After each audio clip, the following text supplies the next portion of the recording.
আপনারা জানেন সবাই যে আমাদের রাজ্যে 2018 সালে বিজেপি সরকারে আসার আগে ত্রিপুরা রাজ্যের অস্থায়ী অনিয়মিত বিভিন্ন স্তরের যে কর্মীরা আছেন সেই কর্মীদের স্থায়ী করা এবং তাদেরকে নিয়মিত বেতন দেবার কথা প্রতিশ্রুতি তারা দিয়েছিলেন এবং 2018 সালের পরও বিভিন্ন সময়ে তারা তাদের সেই কথা পুনরুচ্চারণ করেন।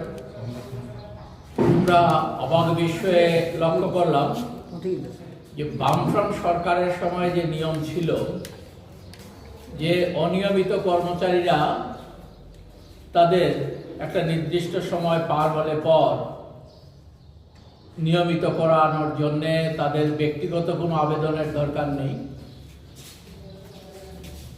বামফ্রন্ট সরকার তারা নিয়ম করে দিয়েছিলেন যে 10 বছর হলে পর অনিয়মিত যে কোনো স্তরেরই অনিয়মিত যারা আছেন তারা 10 বছর হলে পর যেদিনই 10 বছর পূর্ণ হবে স্বাভাবিকভাবেই তারা নিয়মিত হয়ে যাবেন।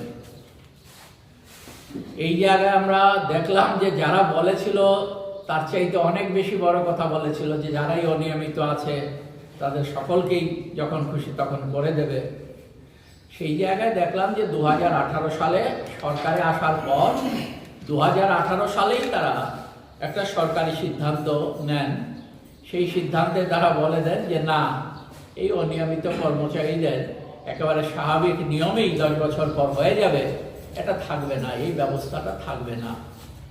তাহলে প্রথমে সরকারে এসেই প্রথম বছরেই অনিয়মিত কর্মচারীদের সাথে এই প্রতারণা তারা করেন। সে জায়গায় ত্রিপুরা রাজ্য সরকারে বেশ কিছু বছর ধরে কাজ করছিলেন কিছু কর্মচারী, তাদের মধ্যে বেশ কয়েকজন কর্মচারী তারা হাইকোর্টে এবং সুপ্রিম কোর্টে, হাইকোর্টের মামলা হয় কিছু কিছু, সেখানে তার পরবর্তী সময়ে সুপ্রিম কোর্টও মামলা যায়।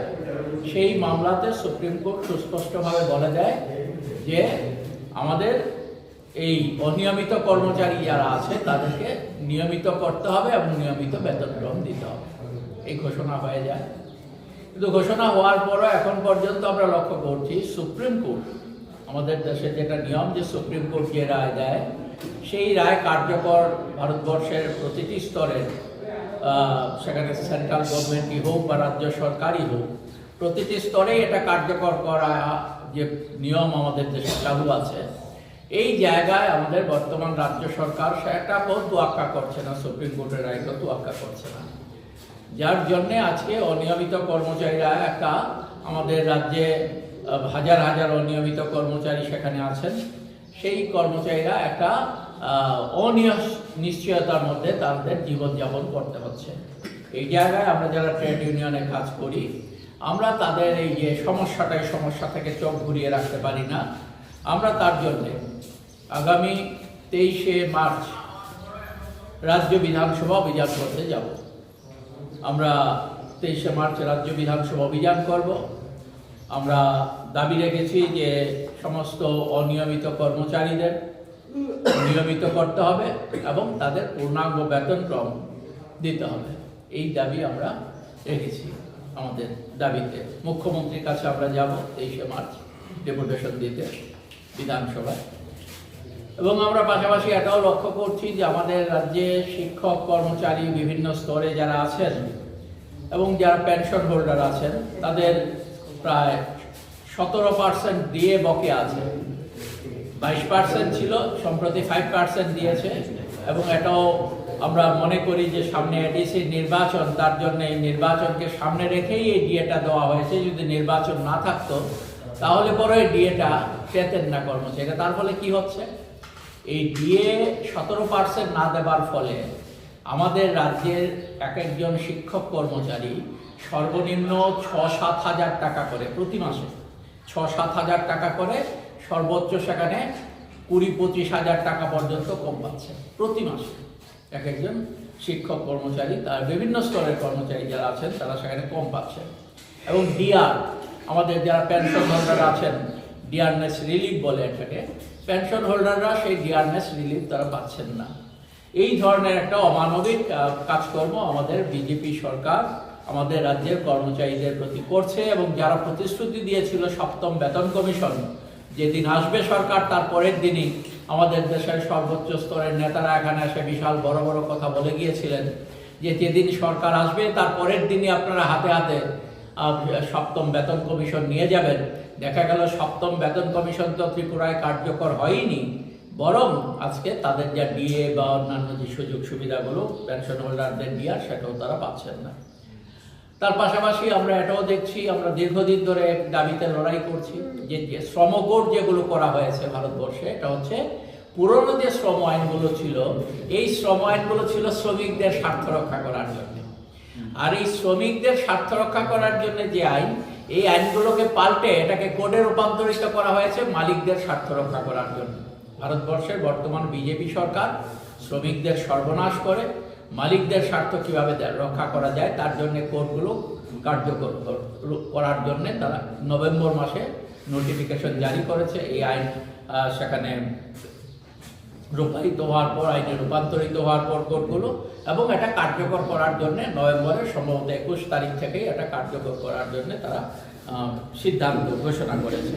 এবং আমরা যেটা লক্ষ্য করছি যে এই শ্রম কোড ইচ্ছা করলে পর রাজ্য সরকার, কারণ এই শ্রম আইন সংক্রান্ত বিষয়গুলো হচ্ছে আমাদের দেশের যে সংবিধানের 3টি তালিকা আছে, একটা কেন্দ্রীয় তালিকা, একটা রাজ্য তালিকা, আর একটা হচ্ছে যুগ্ম তালিকা। কোন সরকার কি কি ক্ষমতা ভোগ করবে না করবে এই বিষয়গুলো এই তালিকার মধ্যে আছে। তাহলে শ্রম আইন সংক্রান্ত বিষয়গুলো আমাদের দেশের মধ্যে কনকারেন্ট লিস্ট বা যুগ্ম তালিকার মধ্যে আছে। তাহলে সেখানে রাজ্য সরকারও একটা ভূমিকা তারা পালন করতে পারে। তাহলে এই জায়গাটার মধ্যে আমরা দেখছি যে আমাদের ত্রিপুরা সরকার যদি ইচ্ছে করে তাহলে এই জায়গায় শ্রম কোডগুলো কার্যকর না করেও তারা শ্রমিকদের স্বার্থ, যদি সত্যিই তারা শ্রমিকদের স্বার্থ রক্ষা করতে চায়, তারা শ্রম কোড না করেও এখানে এই যে নতুন কোডগুলো পাস হয়েছে তার সংশোধনী এনে এগুলো করতে পারে। যেটা আমরা দেখছি আমাদের দেশের অন্যতম একটা রাজ্য কেরালা, সেখানকার সরকার, কেরালার সরকার তারা সিদ্ধান্ত নিয়েছে এই শ্রম কোড তারা কেরালায় কার্যকর করবে না, এবং কেরালায় তার জন্যে তারা শ্রম কোডের মধ্যে সংশোধনী এনেছে, যার ফলে এই যে শ্রমিকদের সর্বনাশ করার জন্য যে ধারাগুলো আছে সেই ধারাগুলো বাতিল করে দিয়ে মালিকদের স্বার্থ রক্ষার জন্য কোনো ভূমিকা কেরালায় সেখানে থাকবে না। শ্রমিকদের স্বার্থ রক্ষা করার জন্য কেরালা সরকার কাজ করবে। এবং তার পাশাপাশি আমরা এই দাবিটাও রাখছি, সেটা হচ্ছে যে আমাদের রাজ্যে স্কিম ওয়ার্কার যারা আছেন, বিশেষ করে প্রকল্প কর্মীরা আছেন, প্রায় 40,000-এর এদিক সেদিক প্রকল্প কর্মী, আমাদের 40 থেকে 50,000 হয়ে যাবে প্রকল্প কর্মীরা আছেন, মিড ডে মিলে আছেন, অঙ্গনওয়াড়িতে আছেন, আশাতে আছেন, এছাড়াও বিভিন্ন প্রকল্প আছে আমাদের রাজ্যে। সেই জায়গাটার মধ্যে স্কিম ওয়ার্কার যারা, তারা সহ বিভিন্ন ক্ষেত্রে শ্রমিকরা ছাঁটাই হয়েছেন 2018 সালে বামফ্রন্ট সরকার চলে যাবার পর, যখন বিজেপি সরকার আসে। এই যে ছাঁটাইকৃত শ্রমিকরা আছেন তাদের জীবন যন্ত্রণায় সেখানে অনেকেই মৃত্যুর দিকে ঢলে পড়ছেন। এরকম একটা জায়গায় দাঁড়িয়ে এই যে যাদেরকে বিনা কারণে, বিনা দোষে, সম্পূর্ণ অনৈতিকভাবে, অন্যায্যভাবে যাদের ছাঁটাই করা হয়েছে তাদের পুনরায় নিয়োগের দাবি আমরা করছি। তাহলে এই 4টি দাবি নিয়ে আগামী 23শে নভেম্বর বেলা 11:15 থেকে 11:30টার মধ্যে আমরা ওরিয়েন্ট চৌমুনি থেকে আমাদের বিধানসভা অভিযান শুরু করব। আমরা এই যে 23শে মার্চ, ঠিক আছে, 23শে মার্চ আমরা বিধানসভা অভিযান শুরু করতে যাচ্ছি মুখ্যমন্ত্রীর উদ্দেশ্যে আমাদের এই 4 দফা দাবি নিয়ে কথা বলবার জন্য। আমরা এ বিষয়ে আপনাদের সাহায্য সহযোগিতা চাই। আপনাদের মাধ্যমে আমরা রাজ্যের জনগণের কাছে আমাদের কথাগুলো তুলে ধরবার উদ্যোগ আমরা নিয়েছি। আমি যেটা বলবো, আজকে ঈদুজ্জোহা এবং একটা বিশিষ্ট সংখ্যালঘু অংশে গোটা 1 মাস তারা সংযম হিসেবে এটা পালন করেছে। এইগুলো খুশি, পরস্পর মিলন এবং ভ্রাতৃত্ব সুসম্পর্কে এই ঈদের দিনে আমরা সকলকে শুভেচ্ছা এবং অভিনন্দন জানাচ্ছি এবং পরস্পর ভ্রাতৃত্ব এবং বন্ধুত্বপূর্ণ সম্পর্কটা আরও সুদৃঢ় হোক, আরও মজবুত হোক। যদিও সংখ্যালঘু অংশের মানুষ শাসক দলের কারণে, তাদের নীতির কারণে গোটা দেশেই নানা দিক থেকে তারা সন্ত্রস্ত এবং একটা ভীতির পরিবেশ দেশে চলছে। এটার বিরুদ্ধে যাতে এই ঐক্য এবং বিভেদের বিরুদ্ধে সকলের শক্তিটাকে সংহত করা যায়, এটা আহ্বান জানাচ্ছি। শুভেচ্ছা অভিনন্দন দিল এই অংশের যারা তাদের এখানে আলোচনা হয়েছে। আমি একটু বলবো যেটা আপনাদের মনে আছে কি 88 থেকে 93 নিয়ম নীতি তোয়াক্কা না করে প্রায় 28,000-এর মতো যাদেরকে নিয়োগ করেছিল, একেবারে কোনো কাগজপত্র কিচ্ছু নেই। আমি যে একটা ডিপার্টমেন্টের কথা আমি পরিষ্কার দিই, যে ডিপার্টমেন্টের সঙ্গে আমি যুক্ত ছিলাম, পঞ্চায়েত ডিপার্টমেন্টে নিযুক্তি পেয়েছে, কোনো রেকর্ড নেই, কিচ্ছু নেই। এদেরকে রেগুলার করার জন্য যখন বিধানসভায় আসবো, তাদেরকে রেগুলার করা সামান্যতম পদ্ধতিরও তখন মানা হয়নি। এবং বামফ্রন্ট সরকার তখন আলোচনা করে 2008 সালে একটা সিদ্ধান্ত নিয়েছিলেন যে 10 বছর যাদের হয়েছে তারা যেই পর্যায়ে হোক তাদেরকে নিয়মিত বেতন দেওয়া হবে। তার জন্য ডিপার্টমেন্টগুলো সিঙ্গেল যার যার নামের মানে এগেইনস্টে ফাইল পাঠানোর দরকার নেই। এটা একটা নীতি নির্দেশিকা হিসেবে অর্থ দপ্তর থেকে একটা সার্কুলার দিয়ে দেওয়া হয়েছে এবং প্রশাসনিক নির্দেশও সেভাবে জারি হয়েছে। সেই অনুযায়ী ঠিকঠাক সব কাজ চলছে। এখন গিয়ে যেটা দাঁড়ালো, বিভিন্ন ডিপার্টমেন্ট তার কাজের প্রয়োজন অনেক সময়, কেউ বলে পার্ট টাইম ওয়ার্কার, কেউ বলে কন্টিজেন্ট, কেউ বলে ডিআরডব্লিউ, আসলে কাজ করে পুরো সময়। তারা একটা লামসাম বেতন পান, তার জন্য কোনো নিয়ম নির্দেশিকা কিছু নেই, এই অনুযায়ী চলছে। এবং সেই অনুযায়ী তাদের একটা আশাস্থল ছিল যারা কাজ করতেন যে যেহেতু বামফ্রন্ট সরকার আছে, সুতরাং আমরা 10 বছর পর অ্যাটলিস্ট নিয়মিত বেতনটা পাবো এবং পেনশনের বেনিফিটটা কিছুটা হলেও সুযোগ সুবিধা পাবো। সেটা কন্ট্রিবিউটেড প্রভিডেন্ট ফান্ড হতে পারে, সেটা গভর্নমেন্ট প্রভিডেন্ট ফান্ড যেটা সেটা হতে পারে। কিন্তু এখন গিয়ে দেখা গেল 2018 সালের জুলাই মাসের 31 তারিখ বিজেপি গভর্নমেন্ট যারা তাদেরকে নিয়মিত বেতনক্রমে প্রতিশ্রুতি দিয়ে সরকার এসছে, তার বেমালুম সেটা ভুলে গিয়ে একতরফা একটা নির্দেশিকা জারি করলেন। আগের সরকারের সমস্ত নির্দেশগুলো বাতিল এবং এটাকে রিপিল করে দিয়ে তারা বললেন যে না, তাদের দায়িত্ব, তাদেরকে নিয়মিত বেতনক্রম দেওয়ার যে দায়িত্ব সরকার বহন করতে রাজি না। ঠিক আছে, এটার বিরুদ্ধে কোর্টে গিয়েছিলেন, সিঙ্গেল বেঞ্চের রায় ছিল, সাহসী পদক্ষেপ নিয়েছিলেন এবং কাশজনপুরে কয়েকজন তারা কাজ করতেন, তারা সেখানে আমাদের এই সিঙ্গেল বেঞ্চে যায়, এখানে হেরে যায়, বলছে যে না, ক্যাবিনেট ডিভিশন ক্যাবিনেট চেঞ্জ করেছে। আচ্ছা, এবং গভর্নমেন্ট এটা চেঞ্জ করেছে, সেটা হবে না। তারপর গেলেন হাইকোর্টের ডিভিশন বেঞ্চে, হেরেছেন।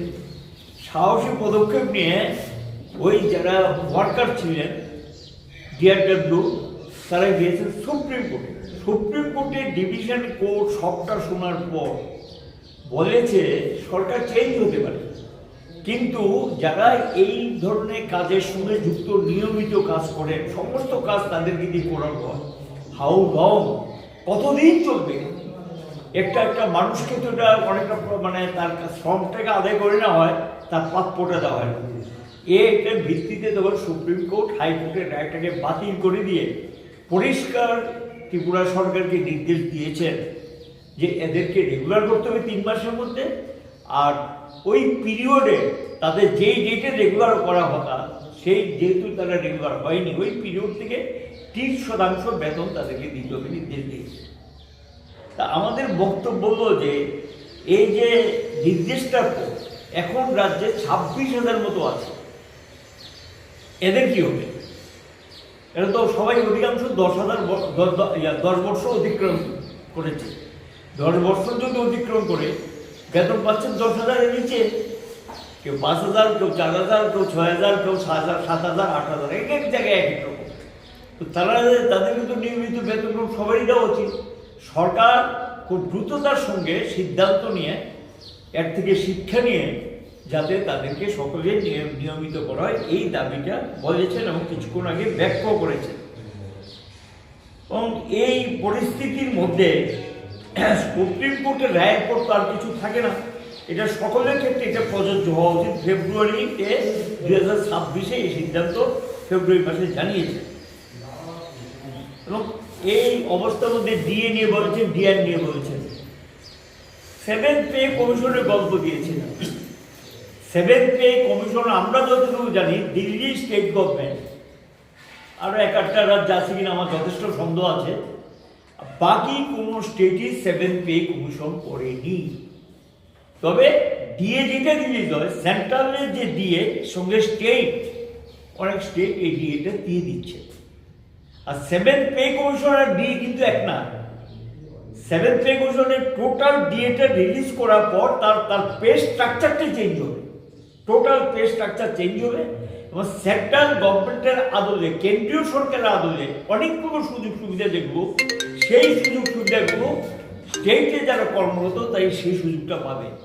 এবং এই জায়গাটাতে দেখা গেল 2018, 2023 দুইবার বিধানসভা নির্বাচনে বিজেপি দল ঘোষণা করেও 7th পে কমিশনের ধারে কাছে নেই, উল্টো এখনো 17% ডিএ পায়নি। আর ডিআর যেটা 2টা স্তর আছে।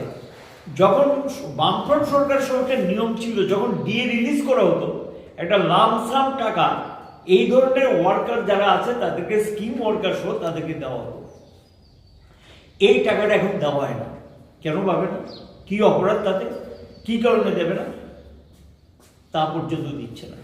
একই কাজ করে বরঞ্চ তাদেরকে দিয়ে বেশি কাজ করানো হয়। তারা ভয়ে ভয়ে থাকে কখন তাকে কাজ থেকে সরিয়ে দেয়, এবং তারা অনিয়মিত কর্মচারী, এবং এদেরকে দিয়ে রাত 8টা পর্যন্ত 9টা পর্যন্ত কাউকে দিয়ে কাজ করানো হয়, কোনো ঘন্টার বাংলায় গিয়ে সব প্রকার কাজ দেবে। এইভাবে তাদেরকে ক্ষতিগ্রস্ত, এটা তো চলতে পারে না। আমরা বলবো 7th পে কমিশনে যেটা হচ্ছে, উল্টো এখন 7th পে কমিশন শেষ হয়ে সেন্ট্রাল গভর্নমেন্ট 8th পে কমিশনের কমিটি তৈরি করে দিয়েছে। কাজ অলরেডি স্টার্ট হয়ে গেছে। 7th পে কমিশনই পায় না, 8th কমিশন তো দূরের কথা। এই পরিস্থিতির মধ্যে অবিলম্বে ডিএ এবং ডিআর একটা হলো গিয়ে যারা রিটায়ার্ড তারা যেমন পাবে, আরেকটা ডিআর যেটা বামফ্রন্ট সরকারের সময় ক্যাবিনেটে একটা সিদ্ধান্ত হয়েছিল 6 মাস অন্তর অন্তর বেসরকারি ক্ষেত্রে যে স্তরেরই হোক, ইরেগুলার ওয়ার্কার যারা আছে, অনিয়মিত যারা আছে, সেই ওয়ার্কাররা যে স্তরেরই হোক, শ্রমজীবী যে স্তরেরই হোক, তাদের ক্ষেত্রে 6 মাস অন্তর অন্তর automatically consumer price index, CPI যেটাকে বলা হয় সংক্ষেপে, মূল্যসূচক, সেই মূল্যসূচক অনুযায়ী তাদের 6 মাস পর পর শ্রম দপ্তর ডিআর হিসাবে একটা টাকা বাড়ায়। কিন্তু এখন এটা একেবারে টোটালি স্টপ। রাজ্য সরকার এই পদ্ধতিটা মানছেন না। বেসরকারি ক্ষেত্রে যারা একেবারে সমস্ত একটা বিরাট অংশ শ্রমজীবী কাজ করেন, একেবারে দোকান কর্মচারী থেকে বিভিন্ন ধরনের সরকারি, আধা সরকারি যে প্রতিষ্ঠানে আছে, বেসরকারি প্রতিষ্ঠানে আছে, একটা সংখ্যাটা কত? এই রাজ্যে শ্রম দপ্তরের তথ্য যে 9 লক্ষর উপর। তো এই যে 9 লক্ষ আছে, এই 9 লক্ষ কি অপরাধ করলো? জিনিসপত্রের দাম বাড়ছে, সিপিআই অনুযায়ী অন্যান্য রাজ্যে ডিআর বাড়ে, আর এই রাজ্যে দেখা যায় সেটা বাড়ে না। আমরা এটার প্রতিবাদী এই বিধানসভা অভিযান আমরা করছি।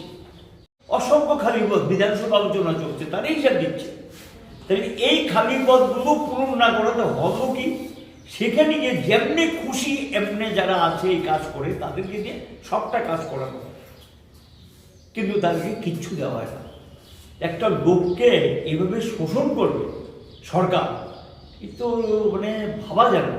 এ তো মাল্টি ন্যাশনাল ক্যাপিটাল যে দৃষ্টিভঙ্গিতে কাজ করছে অনেকটা তাই হয়ে গেছে, যদিও তারা মাল্টি ন্যাশনাল ক্যাপিটালের সঙ্গে তারা যুক্ত।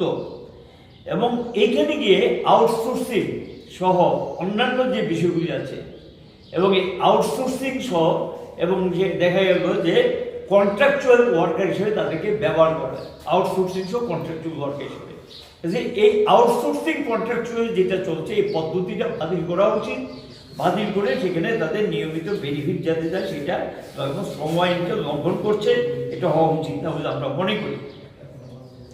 12 ঘন্টা কাজ রাজ্যে লাগু হয়ে গেছে এখন পুরো দমে, অতিরিক্ত মজুরি দেয় না, কাজটা অতিরিক্ত নিয়ে যাচ্ছে, এটা চলছে। এবং আমরা পরিষ্কারভাবে বলবো এই রাজ্যে যাতে শ্রম কোড লাগু না করা হয়, পরিষ্কারভাবে আমরা বলবো যাতে এটা লাগু না করা হয়, এবং ছাঁটাইকৃতদেরকে যাতে পুনর্বহাল করা হয় এটা আমরা পরিষ্কারভাবে বলবো। এবং আপনারা জানেন যে mid day meal, pump operator, anganwadi worker একটা ভালো অংশ ছাঁটাই হয়েছে, তাদেরকে যাতে পুনর্বহাল করা হয়। সর্বশিক্ষা যারা তাদেরকে যাতে নিয়মিত স্কিল দেওয়া হয়, এবং যারা সরকারি কাজ করতেন এবং ডিআরডব্লিউ কন্টিজেন্ট এই ধরনের কিছু ছাঁটাই হয়েছে, সমস্ত প্রকার যারা তাদেরকে পুনর্বহাল করতে হবে, এবং সর্বশিক্ষাদেরকে রেগুলার করা, এবং স্কিম ওয়ার্কারদের সমস্ত প্রকার সুযোগ সুবিধা তাদের প্রাপ্য টাকা যাতে সঠিক সময়ে দেওয়া হয়, এটা আমরা বলব। এবং ফিক্সড পে নিয়ে একটা কোর্টের রায় হয়েছে, সেই রায়টা যাতে লাগু করে এটাও আমরা বলছি। এই সমস্ত দাবিগুলো নিয়ে আমরা বেশি দাবি নিইনি, এই 4টা দাবি নিয়ে বিধানসভা অভিযান আমরা ডেকেছি। বিধানসভায় যাব, আমরা আশা করি মুখ্যমন্ত্রী আমাদের স্মারকলিপিটা গ্রহণ করবেন, অথবা তিনি যদি নাও পারেন কাউকে একজনকে দায়িত্ব দেবেন এই স্মারকলিপিটা গ্রহণ করার জন্য। এবং আমরা বিধানসভা অভিযান 23 তারিখ, কাজী 23 তারিখে বিধানসভা অভিযান শেষ। তারা এটাকে দেখলাম নির্বাচনের জন্য সেটা সময় কমিয়ে দিয়েছেন, কাজী 23 তারিখ আমরা উদয়ন চৌমুহনী থেকে এই ডেমনস্ট্রেশনটা অর্থাৎ মিছিল করে আমরা যাব। এখানে গিয়ে আমরা পুলিশকেও বিষয়টা জানিয়েছি, আমরা নিশ্চয়ই তাদেরকেও সহযোগিতা করবো, তারাও যাতে আমাদেরকে সহযোগিতা করে, আর এবং সার্বজনীনটা সরকারের দিক থেকে যাতে আমাদের দাবিটা সম্পূর্ণ গ্রহণ করে, এটি আমাদের সরকারের কাছে আবেদন থাকলে এই উপলক্ষে আজকে আপনাদেরকে এখানে আহ্বান করা হয়েছে। এবং আপনাদের মাধ্যমে এই আবেদনও রাখবো, যারা এই ধরনের কর্মচারীরা আছেন, এমনকি শিক্ষক কর্মচারী সহ যারা এই ধরনের কর্মচারীরা যারা আছেন, তারা যেহেতু তাদের স্বার্থ সংশ্লিষ্ট বিষয়গুলো আছে এবং তারাও যাতে এই আন্দোলনে সামিল হয়, তাদের কাছেও আবেদন এবং অনুরোধ।